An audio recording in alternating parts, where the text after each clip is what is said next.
জঙ্গলের ধারে নদীর কিনারে একটি কুকুর বাস করত। সে ছিল অত্যন্ত ক্ষুধার্ত, তাই সে তার ক্ষুধা নিবারণের জন্য লোকালয়ে গেল এবং খাবার সন্ধান করতে লাগল। সৌভাগ্যবশত সে একটি বাড়ির সামনে এক টুকরো মাংস পেল, তাই সে খুবই আনন্দিত হয়ে নাচতে লাগল। মাংসের টুকরোটি যাতে আর কাউকে ভাগ দিতে না হয়, তাই সে মাংস মুখে নিয়ে বাড়ির পথে আনন্দের সাথে হাঁটতে লাগল। পথিমধ্যে যখন সে নদীর কাছে আসলো, সে নদী পার হওয়ার সংকল্প করল।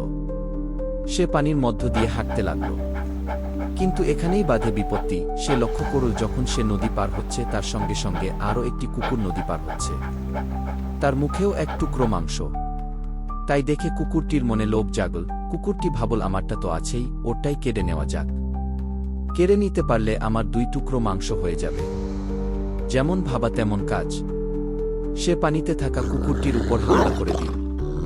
কিন্তু যখনই সে অন্য কুকুরের মাংসটা হা করে কেড়ে নিতে গেল, ঠিক তখনই তার নিজের মুখের মাংসটা জলে পড়ে গেল এবং জলের স্রোতে কোথায় যেন ভেসে চলে গেল। কুকুরটা ছিল লোভী।